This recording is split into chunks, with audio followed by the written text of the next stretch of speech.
Assalamualaikum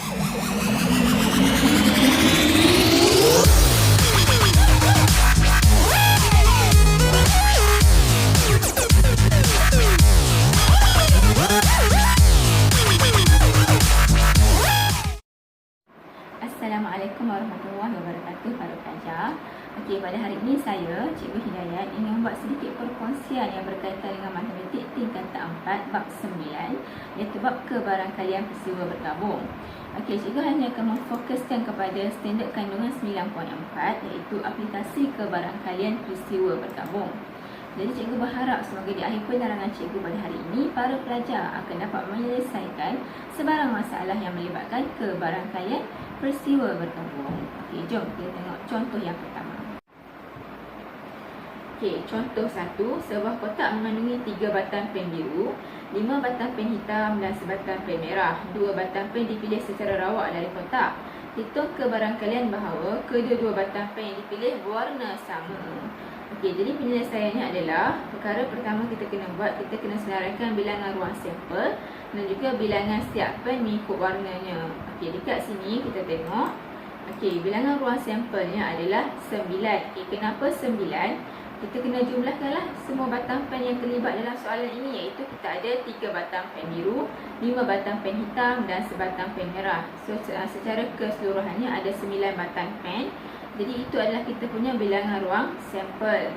Okey, so yang lain adalah bilangan warna biru kita ada 3, bilangan hitam kita ada 5, bilangan merah kita ada 1. Jadi kamu kena ingat simbolnya N ni merujuk pada bilangan, S adalah ruang sampel. Okey, seterusnya kita tengok peristiwa yang berlaku dalam soalan ini. Okey, kita ada peristiwa 2 batang pen dipilih secara rawak. Okey, untuk peristiwa ini kita panggil sebagai peristiwa bersandar. Okey, kenapa peristiwa bersandar? Kerana selepas pen dipilih kali pertama, pen itu tak dikembalikan semula ke dalam kotak.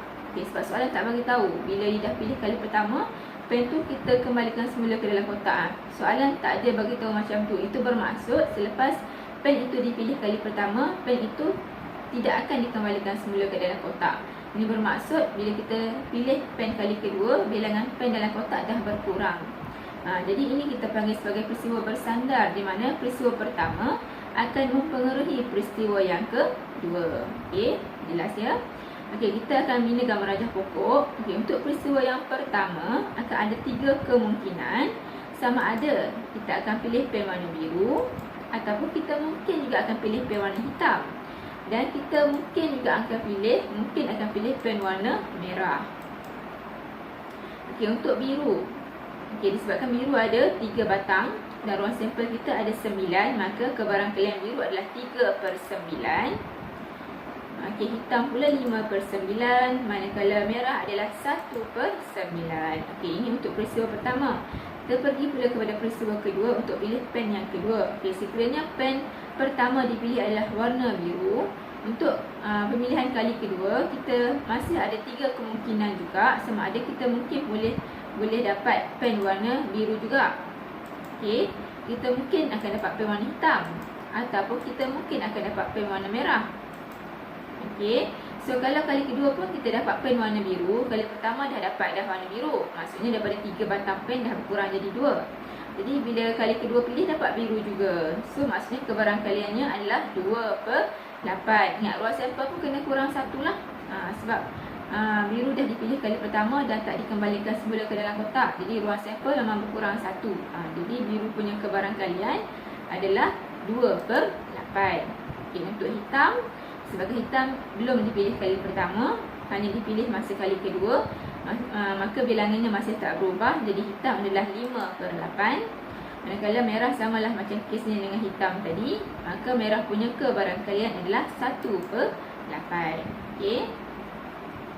Okey, sekiranya kali pertama kita pilih hitam, so untuk kali kedua masih ada 3 kemungkinan juga yang kita akan dapat. Sama ada kita mungkin pilih warna biru, kita mungkin akan pilih warna hitam, ataupun kita mungkin akan pilih warna merah. Okey, kalau kali pertama pilih hitam, kali kedua kita pilih warna biru.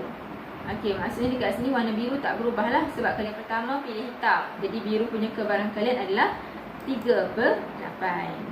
Okey, manakala hitam Sebab dah dipilih kali pertama, dah berkurang 1 jadi 4, maka hitam adalah 4/8. Manakala merah adalah 1/8. Okey, kalau kali pertama pilih merah, kita tahu pen merah ada 1 je dalam kotak. So bila dah pilih kali pertama, dah tak akan ada warna merah dalam kotak. Jadi tak mungkin warna merah akan dipilih kali kedua. Jadi untuk yang kes yang bentuk macam ini, maksudnya ada 2 kemungkinan lagi lah untuk pemilihan kali kedua. Sama ada kita akan dapat pen hitam, ataupun kita akan dapat pen biru, ataupun kita akan dapat pen hitam. Okey. So kalau pen biru 3/8 kebarangkalian dia. Kalau hitam adalah 5/8. Okey. Sudah yang kita akan dapat adalah biru-biru, biru hitam, biru merah, hitam biru, hitam hitam, hitam merah, merah biru dan juga merah hitam. Okey, lepas tu kita tengok balik apa yang soalan nak sebenarnya.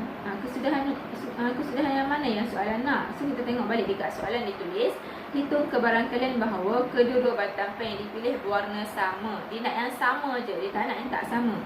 So yang sama dekat sini adalah BB dan juga HH.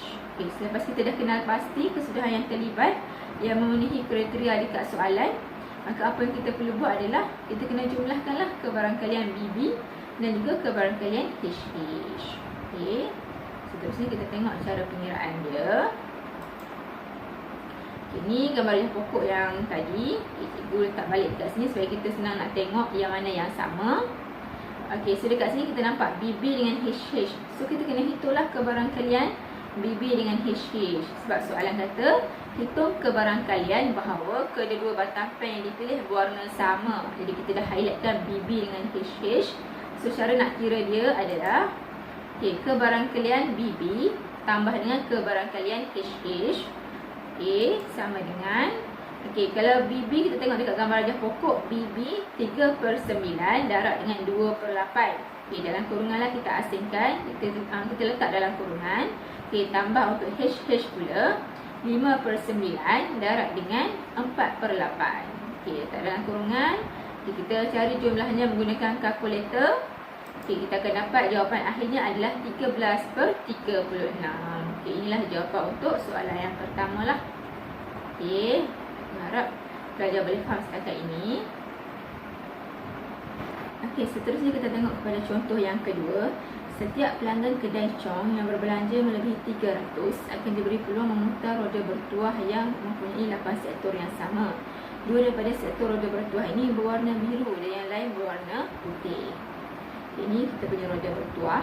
Jika jarum putaran roda bertuah berhenti di sektor berwarna biru, pelanggan tersebut berpeluang memilih voucher tunai dari kotak A.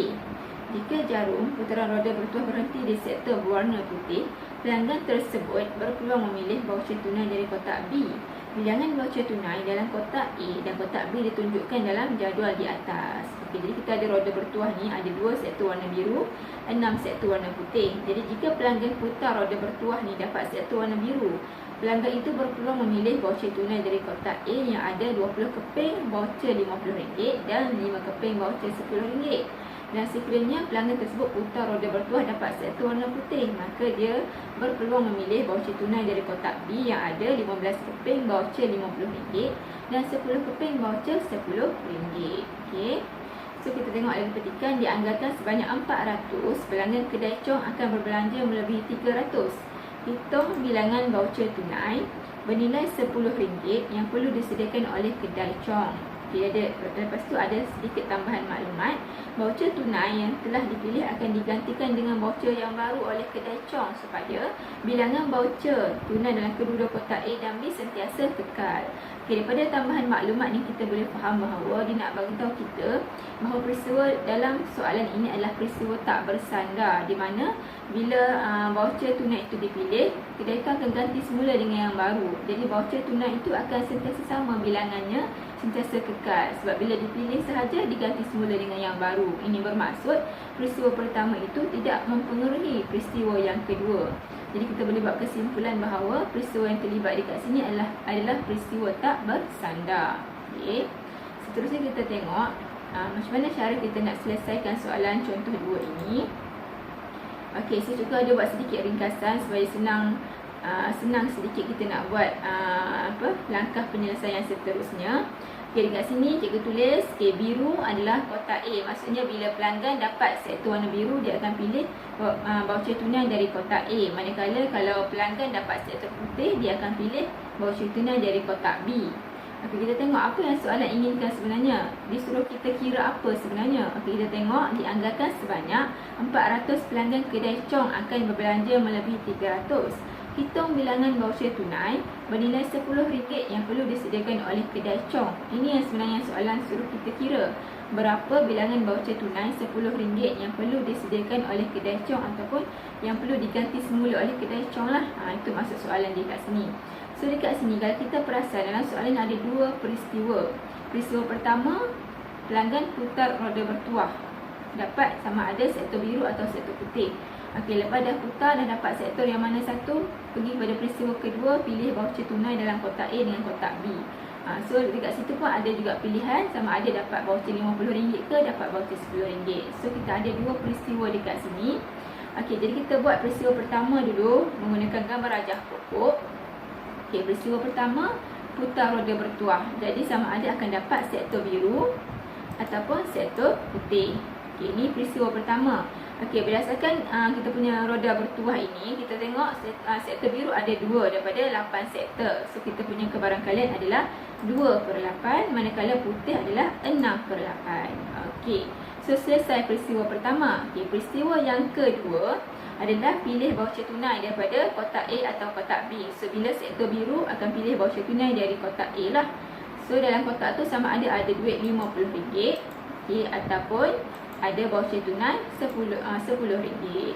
Okey, dekat sini kita tengok dalam kotak A ada 20 keping duit ataupun voucher RM50 dan ada 5 keping voucher RM10. So keseluruhan ada 25 keping lah. Jadi untuk 50 ada 20 keping, so 20/25. Manakala untuk voucher RM10 ada 5 keping per 25. Okey, untuk sektor putih akan pilih daripada kotak B. Jadi kotak B sama ada voucher RM50 ataupun voucher RM10. Okey, voucher RM50 ada 15 keping per dengan keseluruhan ada 25 keping. So 15/25. Manakala untuk RM10 ada 10 keping, so 10/25. Jadi kita boleh tengok dekat sini keseluruhan yang mungkin adalah B50, B10, P50 dan juga P10. Okey, kita tengok balik dekat soalan. Apa yang soalan nak tadi? Dia kata hitung bilangan voucher tunai RM10.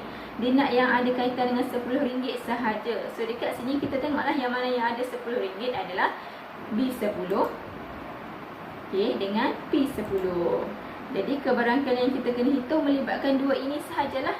Yang dua lagi tu kita boleh abaikan. So nak tahu dia punya kebarangkalian, kita carilah jumlah kebarangkalian. Okey, B10 tambah dengan kebarangkalian P10. Okey, so kita boleh tengok berdasarkan gambar rajah pokok, B10 adalah 2/8 darab 5/25. Okey, tambah dengan P10 6/8 darab dengan 10/25. Okey, jumlahnya adalah kebarangkalian yang kita akan dapat adalah 7/20. So ini adalah kebarangkalian mendapat sekurang-kurangnya RM10. Okey, so dia tak suruh kita kira kebarangkalian sahaja. Soalan suruh kira bilangan voucher tunai.